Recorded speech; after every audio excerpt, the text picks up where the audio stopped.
Hey guys, happy Thursday. Ken here again. Glad you could join us for today. Just a couple topics. I'm going to try to keep it light. Easy day.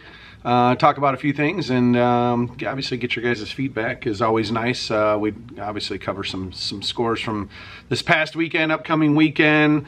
Talk a little bit about maybe healthcare, some government stuff, plans for the week, all that good stuff. So thanks for joining us, joining me, not us, no one else is here except for me. But thanks for coming to watch me. I appreciate it.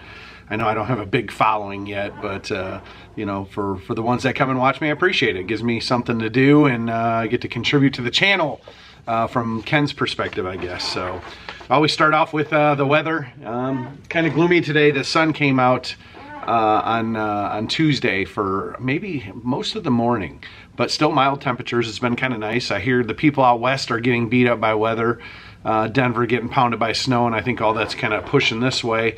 I saw California was getting heavy rain, so hopefully everyone's safe in western U.S. and I'm sure here in the East Coast we're going to be, well, I'm Midwest, but East Coast, Midwest will be getting hit with some snow, maybe not. It's kind of weird. It's mid to late January and we're still dealing with mild temperature, so not complaining too much about the weather. So still groggy. Days are getting a little longer. You can see the sunset, you know, a little longer, which makes me feel a little better. Got out, did a few little activities today around the yard, trash cans, you know, all that mumbo jumbo stuff. But it's nice being outside. Upcoming, God, it's so. All I have to look forward to is our vacation coming up. So I'm pretty excited about that. That's on my mind, so it gives me something to focus on. Valentine's Day is coming here in February. So maybe the online store for us will be pretty busy in the next few weeks. Keep me kind of busy going into vacation time. So that'll be kind of nice. But and if you don't know what I mean by that, I don't know. Maybe Candy's talked about it in another video. I'm not gonna pull that into this video. Anyways, this past weekend had a wedding. My best friend that I grew up. Well, I don't want to say grew up with. I met Bill probably, I think I was around 15. I was a sophomore in high school. I had homeroom with this guy, Doug. Doug hung around Bill. We ended up kind of getting together and just hit it off. I became better friends with Bill. Actually, Bill introduced me to my high school sweetheart, who is actually next door neighbors to Bill. But Bill and I, we hung around a lot. We picked up a couple friends that were twins. Dennis and Dustin were twins. And then through Bill, I also met Tim. So Tim and Bill are kind of my best buds. Dustin and Dennis, you know, kind of fall in there. It was kind of a bummer for, I mean, I know, so Dennis and Dustin were kind of always like the life of the party. They were those guys that, you know, were always fun, did crazy stuff. And that kind of rolled into, you know, adulthood a little bit. And it's funny because now, you know, they're 50, I think going to be 51. And people still have those same expectations of the crazy stuff they used to do when they were younger. And, you know, it was funny stuff and everybody loves it, but you could just kind of see in his face, it's like, all right, guys, I'm I'm getting too old to do this stuff. Although he had a few cocktails in him and did some dancing and stuff like that. So he did come to life, but, you know, I felt bad a little for him because maybe that's their stereotype classification of who they once were. And I think we're all kind of categorized as we grow up of, you know, the kind of person that we were at one time, and people expect you to be that same person. But, you know, as you grow, get married, have kids, we all change a little bit. So, but the wedding was beautiful. Bill's daughter would look gorgeous. She's got a really good man. He played basketball. Actually, his best man played basketball. So they're all like really tall guys. And she's just this little tiny itty bitty thing. But it was nice just to kind of see the guys and hang out. I wish we did it more often. I know Dustin told us about, you know, coming up to his lake cottage this summer, because I think Tim's got a place. All these guys have like these cottages, and I have, you know, we have our own cottage here at home. It's really not Candy's kind of thing to be on a lake and have boats and all that kind of stuff. So, but we'll definitely take that into consideration, you know, this summertime, hopefully if we're still around here, which we still don't know. We're still kind of, I don't want to say in a stall mode, but we're not putting any steps forward. We keep saying spring, spring, spring.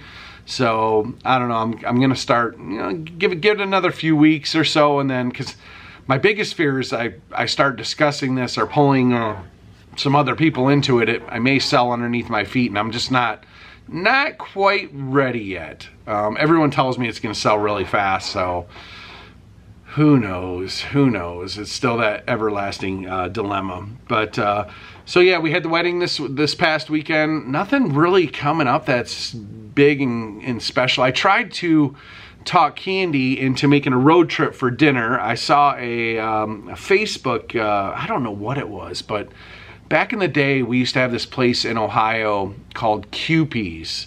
I think it's Keepew, something like that. Anyways, it's like I don't want to say it's a White Castle, but it's a burger joint. It's kind of a landmark. There's not one in Toledo anymore. The closest one is actually in Lima, Ohio. And I'd say it's better than White Castle. And from what I read, because again, it popped up, and next thing you know, you're in a rabbit hole downward spiral, kind of researching, where the place went. Is there one? There's actually one in Lansing, and there's one in Lima that I know of. But supposedly, Wendy's, that's kind of where they got their idea for the square hamburger and, all that stuff. But I haven't had one since I was a kid.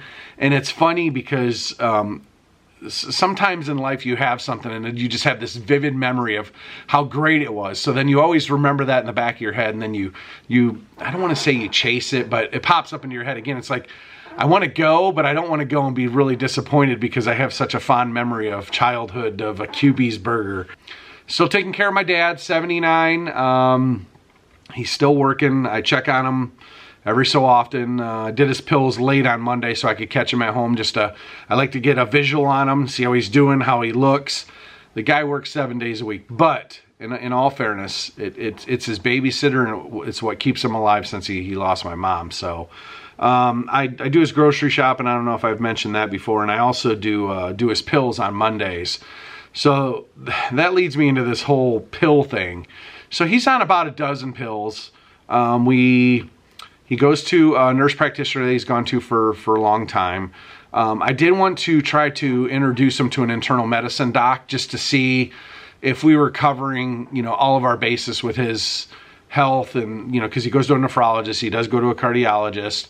And I just wanted to make sure, sometimes a nurse practitioner, you get maybe a little different care from internal medicine docs. So I did set up an appointment. We went to, and this is about a week and a half ago, we went to a doc, really good doctor, educated, asked him lots of questions, and we kind of left there, and he said we're in good care. So he wouldn't change anything, so there was really no reason to leave the docs and the nurse practitioner that we're with due to the medications. It would have created so much more work, because he is on one pain medication that this doctor doesn't prescribe. So next thing you know, we're going to a pain med doc, and it's just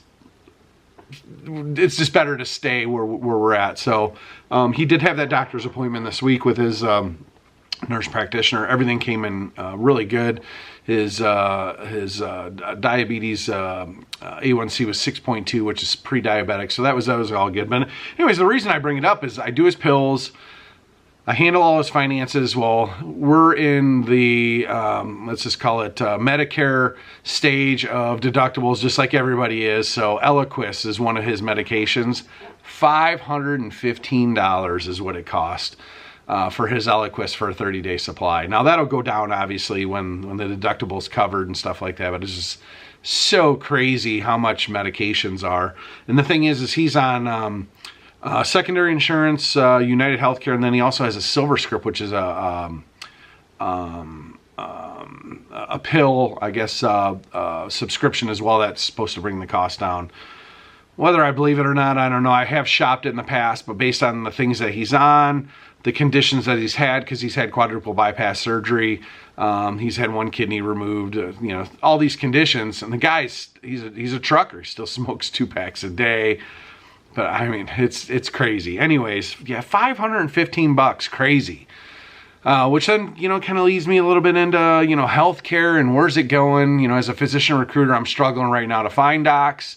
Nobody's moving around. It's been really, really slow. Hospitals kind of put the brakes on with COVID. So it's recruiting's been tricky. I got some stuff going on, but it's not quite as plentiful as it once was. Hopefully it's picking up. I have picked up a few clients, but you know, just crazy, crazy, crazy. You know, I had hoped through several administrations of government they would have stepped in and maybe tried to help. Not that I really enjoy government control over any entity. I like you know, a fair market and let the market drive stuff. But God, healthcare is so messed up right now. And I know they got involved with the Affordable Care Act and stuff like that, but there wasn't really a plan to level it out. That's why my health insurance costs so much and my coverage is absolutely terrible. But, you know, that's our government. Both sides, you know, whether you're left or right, I think there's a lot of corruption, a lot of children playing in the sandbox, fighting with each other. This week, obviously, there was, well, maybe you know or you don't know. Hopefully, you're just not paying attention because it's really, really silly. But the budget ceilings, a lot of fighting of should it be raised or should it be not be raised or should we cut spending? And then, of course, the government does a lot of what I'll call fear-mongering. Oh, we're going to cut Social Security and pensions for post office. It's like, you know, you put all that fear in people and you go after the stuff that's important rather than the wasteful spending. And I wish both sides would get together and determine what that wasteful, let's just call it the fat that they put in these bills. Not that I'm saying we shouldn't be helping international countries, but God, the amount of money we sent over to Ukraine, when we have people lying in streets in Seattle, LA, etc., that are homeless and we do nothing to help our own people. It's so heartbreaking. So whether you're left or right, it's all a mess and a bunch of children playing in the sandbox. So, but I'm not going to get too much into politics because it's a no-win situation. So yeah, just you know, trying to get through this, get ready for spring, and you know, get the house rolling and see what we can do for, you know, the next trip we have. P.S. I didn't win the lottery. I think I bought 1, 2, 3, 4, 5, 6, 7, 8, 9, 10, $20 worth, and I had a total of 3 numbers. So that just shows my luck when it comes to the lottery. Someone did ask in last week's video, what would I do with the money? I think I covered that in the video, but someone said, which team would I buy? NFL team. Of course, you know, I would buy the Dolphins. I'd love to own an NFL team. That'd be fun. I'd love to be a head coach would be fun. Again, I'm not smart enough to be in that position. I could get there.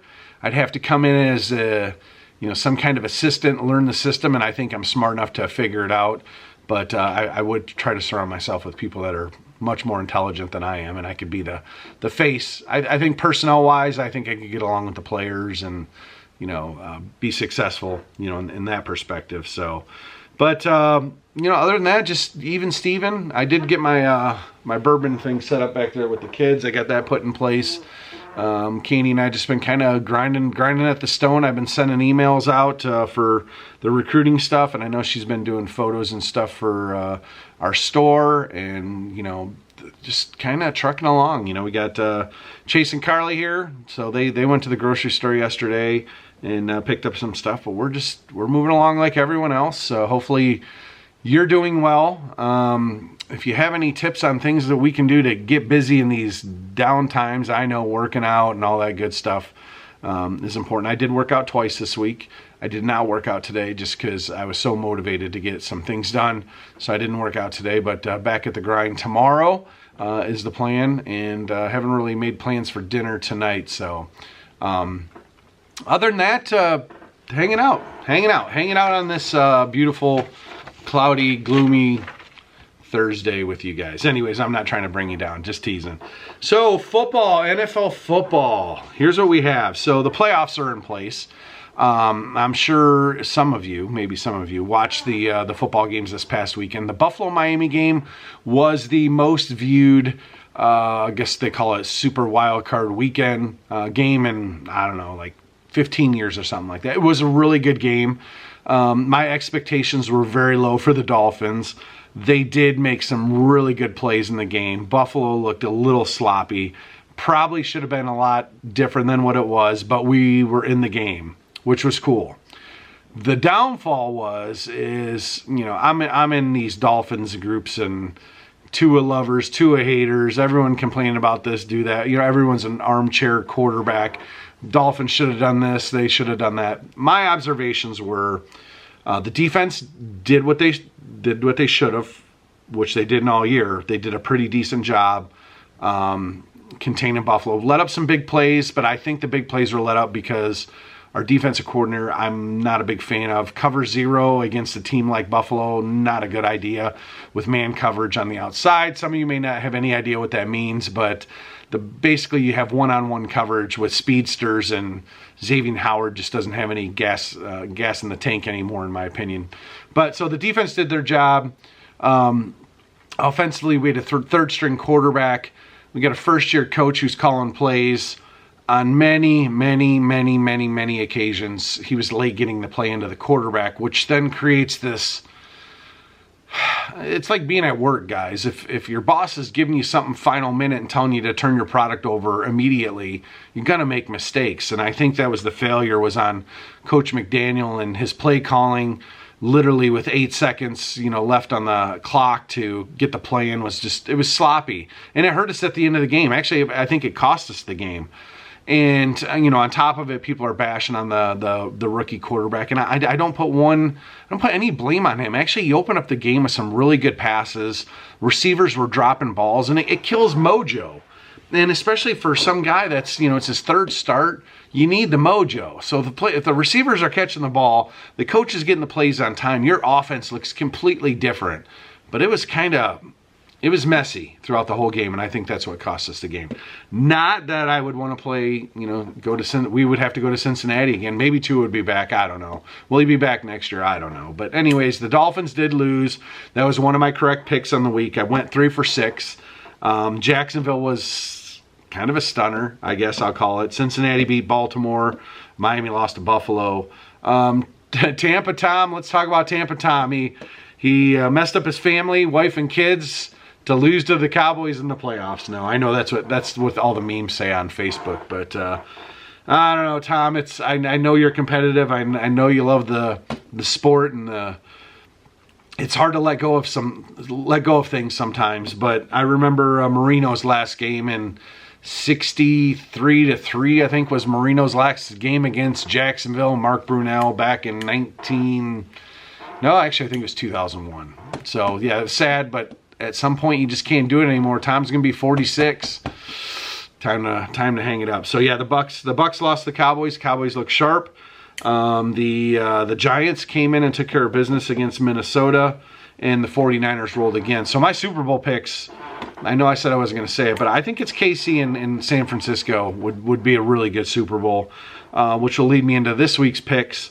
I'm taking, we got Kansas City, Jacksonville. I'm taking Kansas City, and I'm also giving the points. So that's a double. I'm going to, for our sake of being right and wrong, Kansas City's going to win the game. But I'm going to put money on the 8.5 points. Kansas City's just they're so good. They're at home. Jacksonville's they're not going to be able to do it. And then maybe I'll be wrong. Who knows? Cincinnati, Buffalo. Buffalo's favored in this game by 5. They've looked sloppy. Josh Allen has looked sloppy. All you got to do is knock him off his game. He gets frustrated. He doesn't look as sharp. I think Joe Burrow, he's cool. He's hot in the playoffs. I think Cincinnati, they're the Super Bowl runner-up. I think they're in. I think we get a rematch, not this weekend, but the following weekend, of the Chiefs and the Bengals. That's just my prediction. So I take Cincinnati, and I'll also take the points of +5. Eagles, Giants, easiest pick of the week. I just don't see the Giants having a chance and whatever. But Eagles, although maybe they're rusty, maybe not, but Jalen Hurts should be a little more healed up. I'm taking the Eagles. I'm also taking the points, 7.5. So straight up Eagles and 7.5. And you got the Cowboys, hot Cowboys, but they're going to San Francisco against a much better defense that's extremely stout. You got Brock Purdy, which brings me back to my conversation of Skylar Thompson, rookie quarterback. I think the 49ers and Shanahan did it right. They didn't put as much pressure on the quarterback, having the plays, having a plan, and it's built confidence with this young kid, and he looks sharp. I'm telling you, this is his 4th game. Kid, 4 touchdowns last week, 3 passing, 1 running for a rookie quarterback. That's called a system, guys, and I think McDaniel from the Dolphins came out of the Shanahan system, but maybe he just doesn't have enough experience. But anyways, the Niners are going to win this one, and I think we're going to see Casey and San Francisco. I'll still bring those up. We'll see how we did next week when we run Ken's Corner. But for now, we're going to go with the Chiefs, the Bengals, the Eagles, and the 49ers. So those are my picks for the week, guys. I don't want to keep you too much longer. Thanks for joining me. Some hot topics. Comment below on things you want me to talk about. I don't mind talking about anything. Like I said, I'm not going to get heavy into politics or religion. There's no winners in that. There's no rights or wrongs. But if you want to know about married life or kids or teenagers or little kids or sports or coaching, I coached for 10 years. I'm an assistant commissioner in a league, running a fantasy league, running multiple businesses, how to start up a business, anything like that. Just comment below. What do you want to talk about? What do you want me to talk about? What do you want from this cloudy thing up here, this knowledge base that you can learn something from? So, but I appreciate you. Thanks for coming today, and we'll see you next week.